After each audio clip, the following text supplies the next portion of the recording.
Hola, ¿qué tal? Soy la profesora María de los Ángeles Gómez Dorantes y en esta presentación vamos a hablar acerca de las teorías cognitivas del aprendizaje.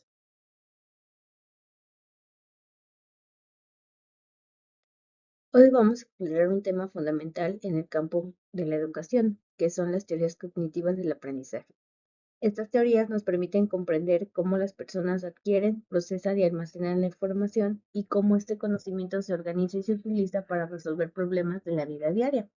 A lo largo de esta presentación vamos a ver cómo distintos enfoques dentro de la psicología cognitiva han influido en nuestra comprensión del aprendizaje, destacando sobre todo a teóricos como Jean Piaget, Lev Vygotsky, Jerome Bruner y David Ausubel.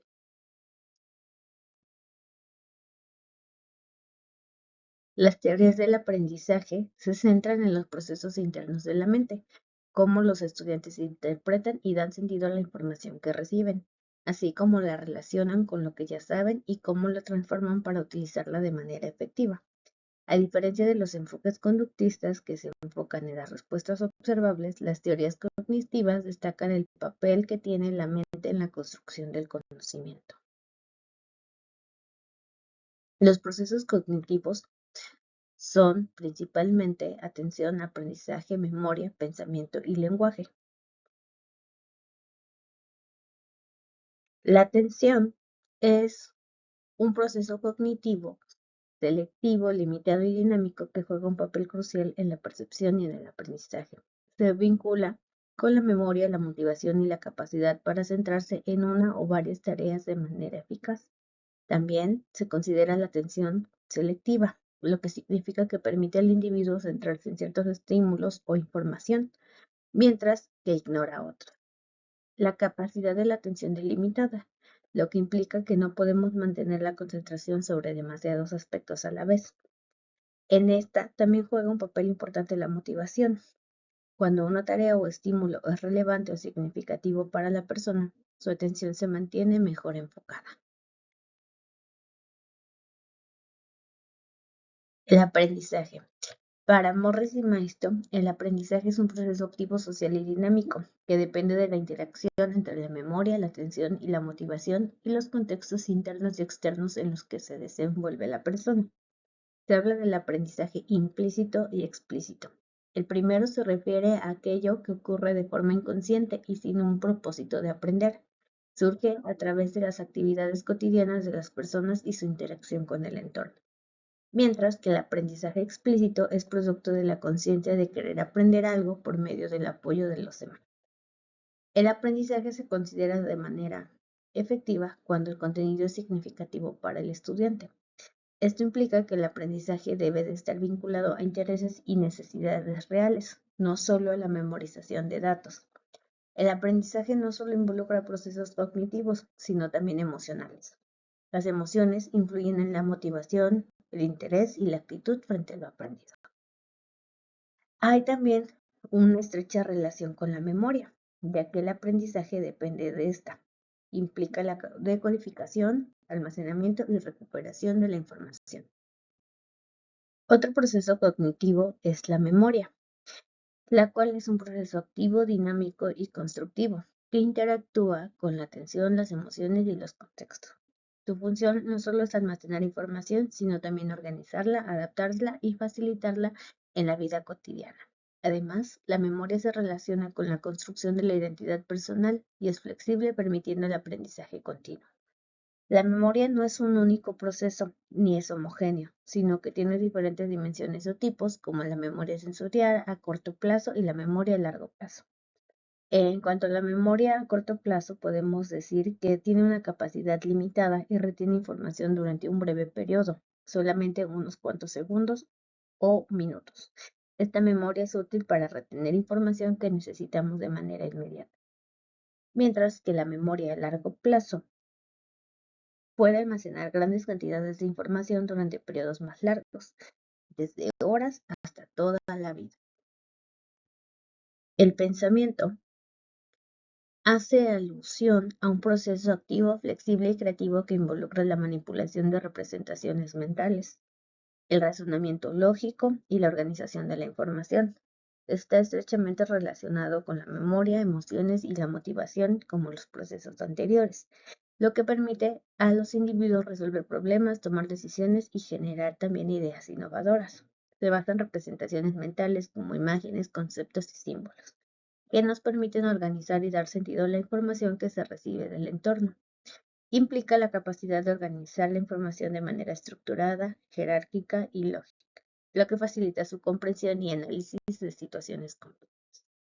Se caracteriza por el uso del razonamiento, que incluye procesos como la deducción, la inducción y la solución de problemas. Este razonamiento permite tomar decisiones informadas y generar también conclusiones. Por último, el lenguaje.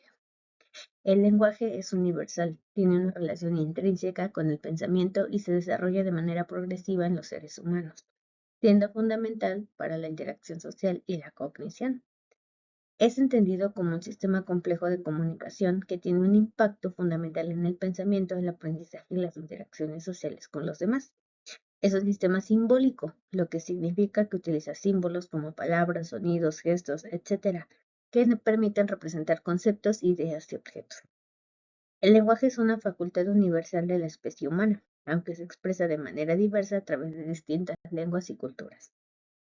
El lenguaje es un sistema simbólico, estructurado y creativo que facilita la comunicación y el intercambio de información. Los procesos cognitivos básicos son la atención, la memoria, el almacenamiento y la recuperación de la información, la metacognición, la amplitud de la memoria a corto plazo. El avance cognitivo solo se puede producir si la información nueva es diferente a la que ya se posee. Y hablamos entonces de un mecanismo básico, el cual es un proceso de equilibrio que incluye la asimilación y acomodación de los nuevos hábitos. La base de la investigación de esta teoría cognitiva son los estudios de Jean Piaget, quien establece 4 etapas de desarrollo y sostiene que el sujeto construye su conocimiento a medida que interactúa con la realidad de su entorno, la asimilación y la acomodación. Las etapas de desarrollo de las que habla Piaget son 4. La primera de ellas es la etapa sensoriomotora, que va de los 0 a los 2 años. Las principales características de esta etapa son el desarrollo de la permanencia del objeto, reflejos y habilidades motoras, el pensamiento práctico y comienzo de la comprensión de la causalidad. La segunda etapa es la etapa preoperatoria, que va de los 2 a los 7 años. Aquí el niño empieza a manifestar pensamiento simbólico, egocentrismo, pensamiento animista y también razonamiento intuitivo. La tercera etapa es la de las operaciones concretas, que va de los 7 a los 12 años. Aquí se manifiesta el pensamiento lógico y concreto. Hay conservación, clasificación y ordenación, reversibilidad y desarrollo del concepto de causa y efecto.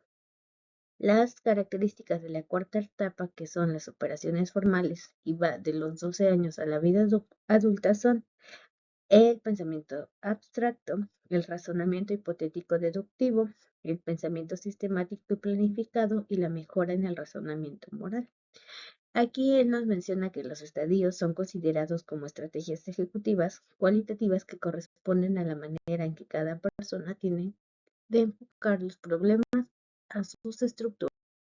Ahora continuamos con la teoría de la psicología genética de Jean Piaget.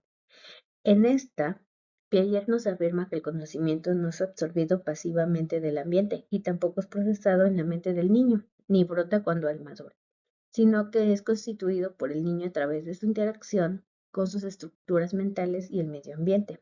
Concretamente, podríamos decir que el conocimiento se construye, según Piaget, de manera activa a partir de la acción que el sujeto realiza sobre el objeto de conocimiento, entendiendo lógicamente a esta como una acción física y mental que depende de la estructura cognitiva del conjunto que entre en juego. Su teoría psicogenética se considera la columna vertebral de los estudios sobre el desarrollo intelectual del niño, niña, adolescente y adulto, puesto que para él la lógica se construye de manera progresiva de acuerdo a sus propias leyes, desde el nacimiento a lo largo de la vida, atravesando diferentes etapas antes de llegar a ser un adulto. Piaget empezó a explorar la forma en la que los niños crecen y desarrollan habilidades del pensamiento, y consideraba que el desarrollo cognitivo es el resultado combinado de la maduración del cerebro, el sistema nervioso y la adaptación del ambiente. Sus trabajos incluso los realizó con sus propios hijos. Y empleó 5 términos fundamentales para describir la dinámica del desarrollo. El primero de ellos es la naturaleza del conocimiento, en la cual, según Piaget, el acto de conocer es una experiencia en la que nos apropiamos de la esencia de un objeto, es decir, de sus características y de lo que lo definen y lo identifican. Entonces podemos decir que el conocimiento consiste en captar las propiedades esenciales de un objeto comprendiendo su naturaleza. Para lograr este conocimiento va a ser necesario dejar de lado nuestras ideas preconcebidas, deseos, gustos y prejuicios, ya que el proceso requiere de una visión objetiva. El conocimiento es considerado objetivo cuando se enfoca en las características de un objeto, sin interferencias objetivas. Además, este conocimiento no solo es objetivo y universal, sino también necesario.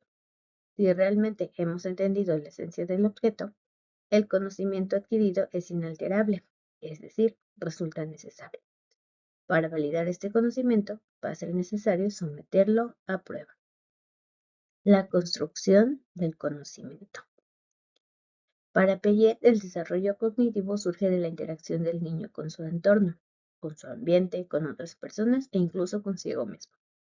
La construcción del conocimiento se da a través de las relaciones entre el sujeto y el objeto, lo cual contrasta con la idea de que el conocimiento es simplemente una acumulación de información externa que se le transmite verbalmente al individuo. Este proceso de conocimiento está siempre determinado por estructuras de acción específicas.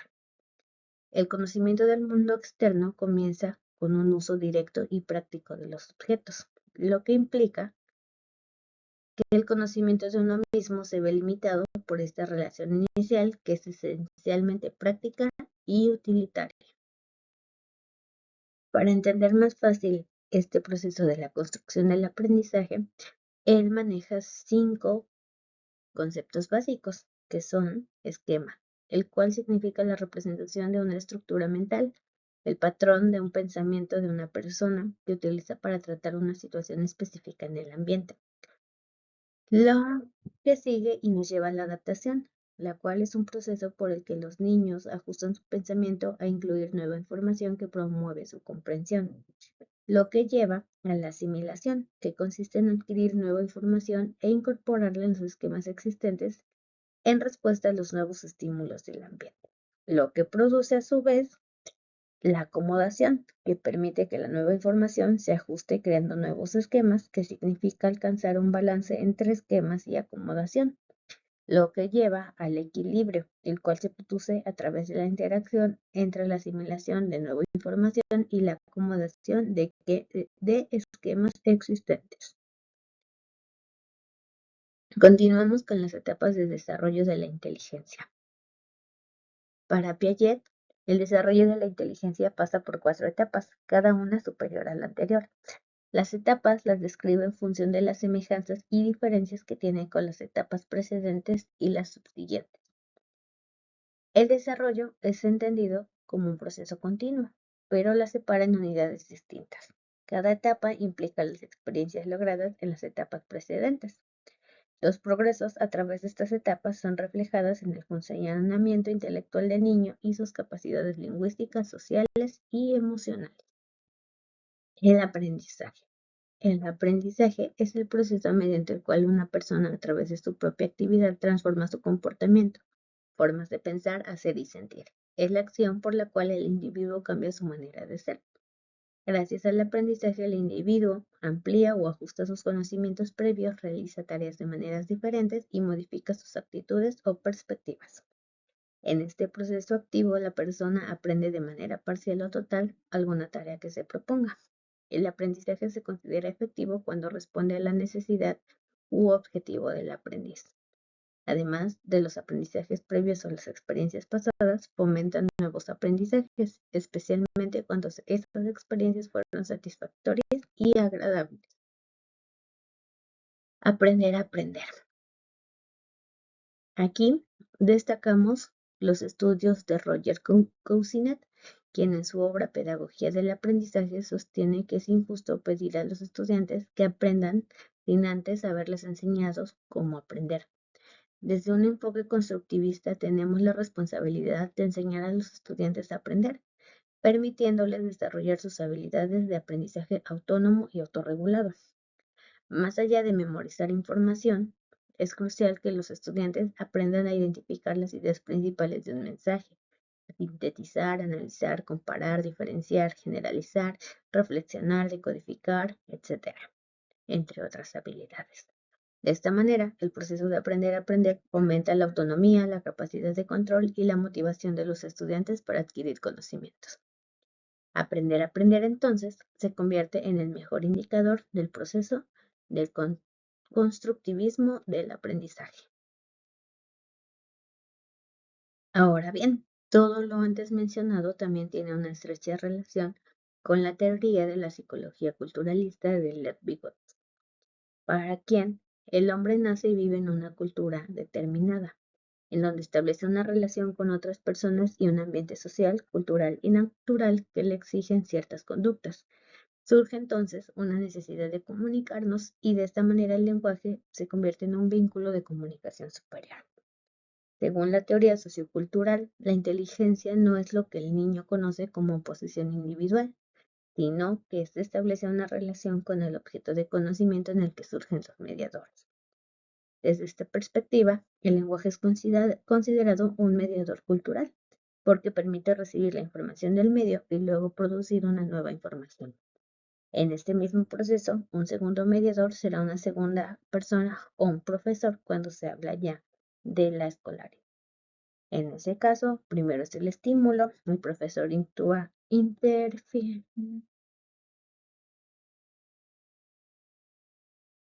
El profesor se convierte en un mediador que lleva al niño a modificar sus esquemas, compartiéndole la nueva información al profesor y teniendo una respuesta positiva hacia su aprendizaje. En esta teoría, el lenguaje adquiere un papel fundamental.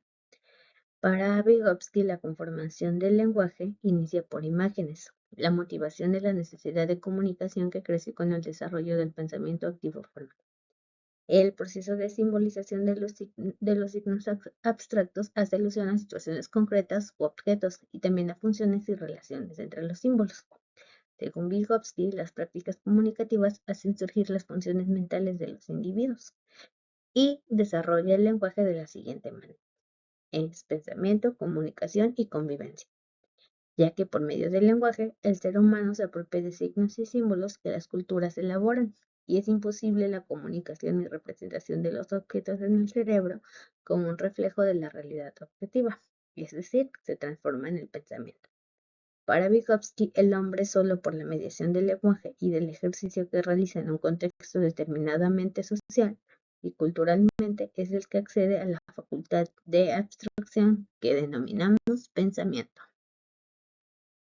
La cultura también es otro aspecto fundamental en la teoría de Vygotsky, ya que para él la herencia social que recibimos es lo que se denomina cultura. En su sentido amplio, la cultura significa la herencia social íntegra de la humanidad y en su sentido más restringido, una cultura equivale a una modalidad particular de la herencia social. El proceso material y social ha convertido a la educación en un fenómeno cultural que se denomina sociocultural porque se realiza dentro de un contexto humano. Para Vygotsky, los factores sociohistóricos en forma de interacción social moldean los fenómenos psíquicos a lo largo del desarrollo humano. El moldeamiento se da cuando el sujeto internaliza conocimientos y aprendizajes. Esta internalización tiene límites y posibilidades que dependen del grado de desarrollo de cada individuo. La psicología culturalista de Vygotsky plantea un modelo psicológico del desarrollo humano, en el que la cultura juega un papel fundamental. Y concuerda con Piaget al asumir que el concepto de construcción, es decir, el aprendizaje, se produce gracias a los procesos sociales y es el resultado de la interacción del niño con el adulto, que sirve de modelo y guía. El ambiente también es fundamental dentro de esta teoría, ya que todas las circunstancias y condiciones externas que afectan a un organismo o sistema en cualquier momento de su vida constituyen el ambiente. El ambiente físico y psicosocial en que crece un niño son muy importantes para su formación. El comportamiento de los niños se está determinando por la percepción de sí mismos y del mundo que les rodea. Esta percepción está determinada por el campo vital y esa percepción cambia y cambia su comportamiento. Hablamos de dos tipos de ambiente, el psicosocial y el físico. El ambiente psicosocial tiene que ser positivo mediante una estructura familiar estable y dinámica, con relaciones favorables, y se espera que tanto el hogar como escuela ofrezcan contextos positivos. Mientras este ambiente tiene gran trascendencia por lo que debe ofrecerle al niño confianza, seguridad, autonomía y responsabilidad. Mientras que el ambiente físico por sí solo no basta y es necesario motivar el aprendizaje de los alumnos.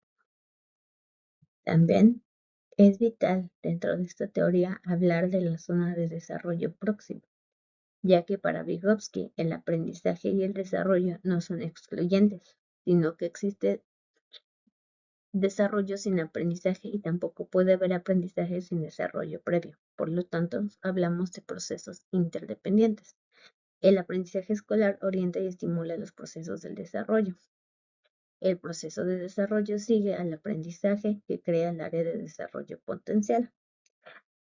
Esto podemos explicarlo a través de este esquema, el cual nos lleva primero de la zona de desarrollo real, que es de donde hablamos la capacidad de resolución de problemas de manera autónoma e independiente de cada niño o persona, hacia la zona de desarrollo potencial, que es la capacidad de resolución de problemas que se tiene solo o con ayuda de otros, ya sean padres, adultos, niños más grandes, etc.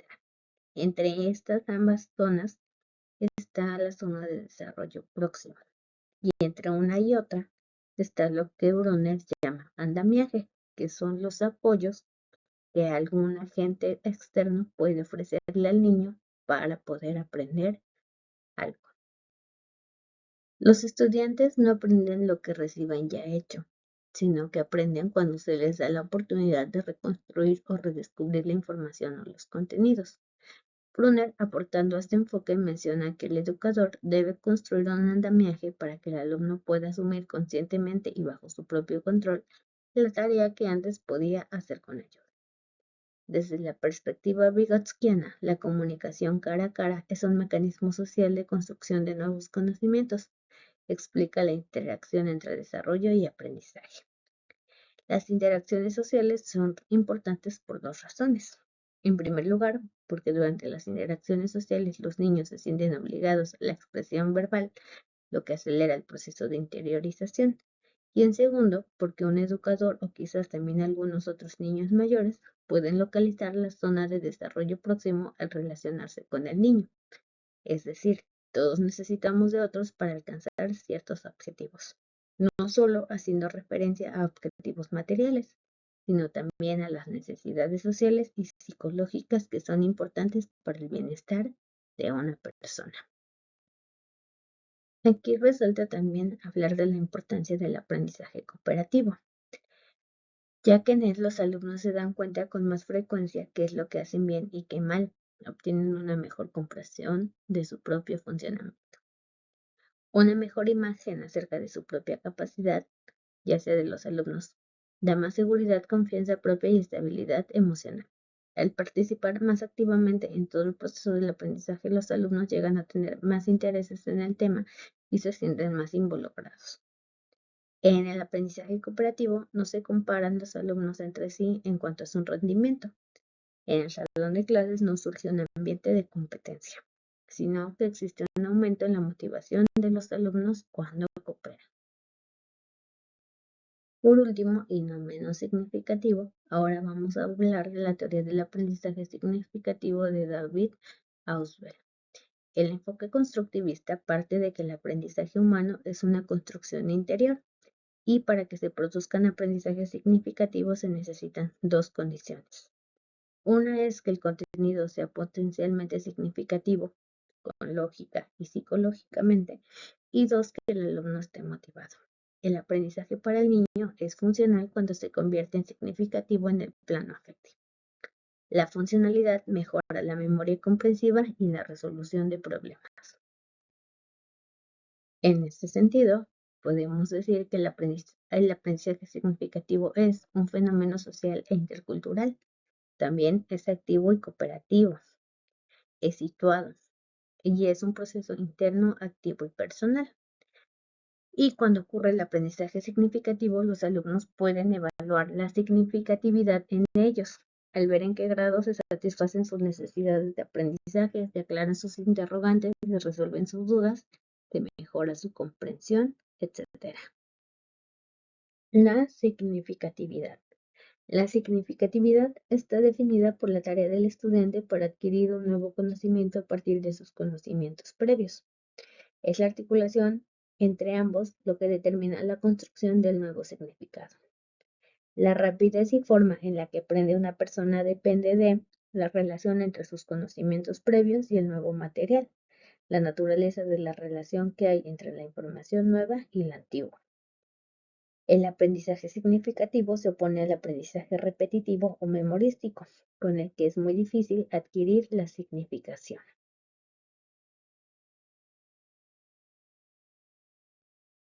Los tipos de aprendizaje. Ausubel fundamenta en su teoría que el proceso de formación del pensamiento es producto de la organización sistemática de un fenómeno o estructura cognitiva.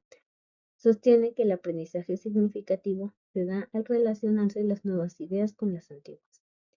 Él considera dos tipos de aprendizaje.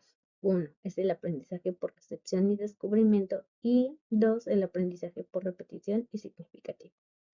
Menciona que en situaciones de enseñanza-aprendizaje, el aprendizaje receptivo no es siempre memorístico, ni el aprendizaje por descubrimiento es siempre significativo, ya que ambos pueden realizarse a nivel mecánico y a nivel significativo. El aprendizaje por descubrimiento significativo.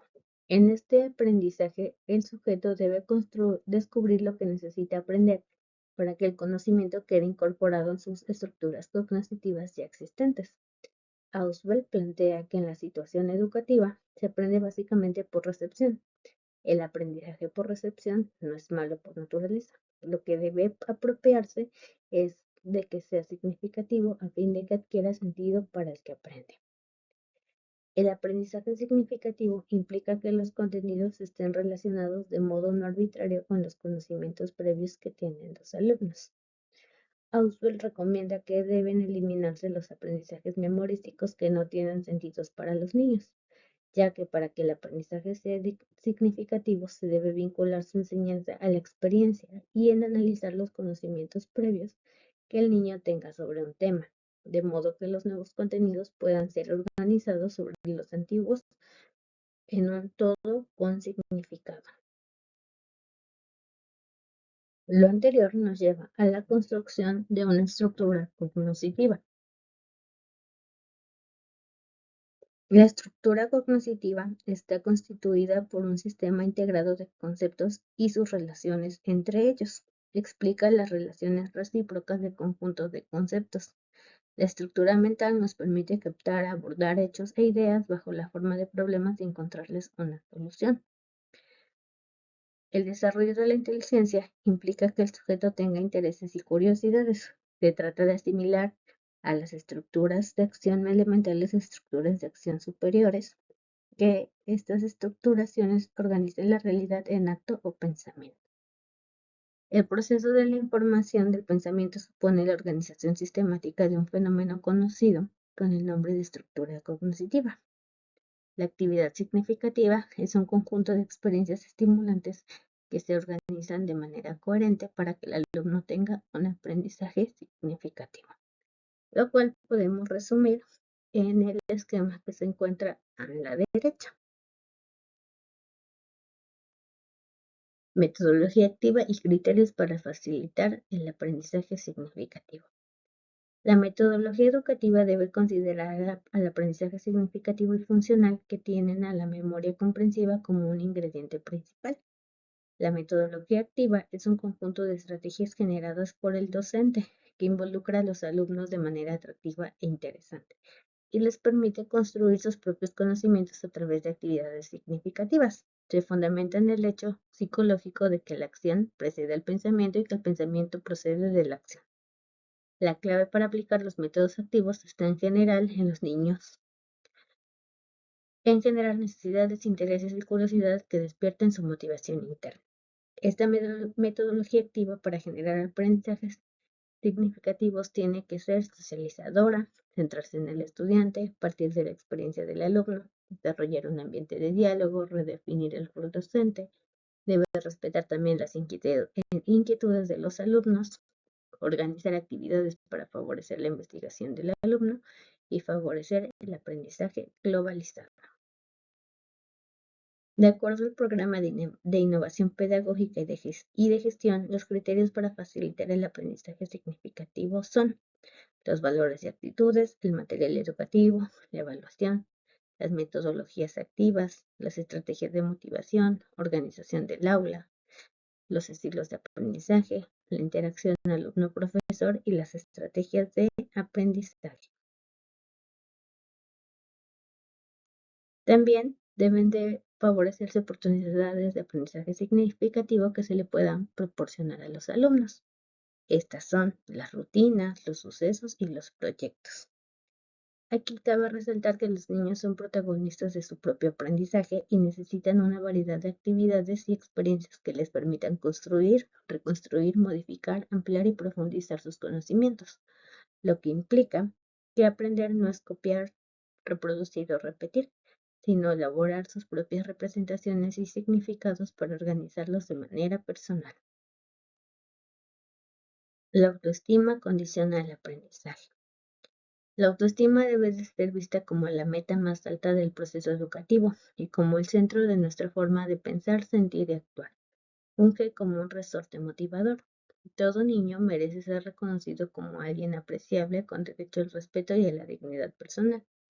Educar, eso sí, el autoestima. Si los educadores no cuidamos de esta tarea, hemos desertado en el trabajo prioritario, ya que los niños que tienen poca autoestima lo reflejan en su comportamiento. La carencia de autoestima les lleva muchas veces a obtener malas calificaciones y estos los llevan a considerarse menos y a tener menos estimación por sí mismos. Por el contrario, cuando un niño posee una autoestima positiva o la recupera por nuestra intervención pedagógica acertada, observamos un buen rendimiento académico en sus estudios. Cuando un niño goza de autoestima, es capaz de enfrentar los fracasos y los problemas que le sobrevengan. Dispone en su interior de la fuerza necesaria para reaccionar buscando la superación de obstáculos. Entonces podemos decir que la autoestima es producto del autoconcepto que cada uno de nosotros tenemos de sí mismos. La autoimagen es determinante para la autoestima y a su vez esta lo es para el aprendizaje, ya que las personas alabadas confían. Para los tímidos, la alabanza es la forma óptima de desarrollar la autoestima. Y en cuanto más se le reconoce al niño, más eficaz es el elogio. Para terminar, y a modo de conclusión, podemos decir que las teorías cognitivas del aprendizaje de Piaget, Vygotsky y Ausubel ofrecen perspectivas complementarias sobre cómo las personas adquieren y procesan el conocimiento, cada una destacando diferentes aspectos del desarrollo cognitivo. En conjunto, todas estas teorías subrayan la importancia de entender al estudiante como un ser activo en su proceso de aprendizaje, donde el contexto social, el conocimiento previo y la interacción con el entorno son factores fundamentales para el desarrollo cognitivo. Al aplicar estos principios en nuestras prácticas educativas, podemos promover un aprendizaje más significativo, autónomo y adaptable, preparando a los estudiantes para enfrentar los desafíos del futuro. Agradezco toda la atención prestada en esta presentación y espero que haya sido de su interés. Dejo para finalizar la bibliografía que se consultó como referentes teóricos. Muchas gracias.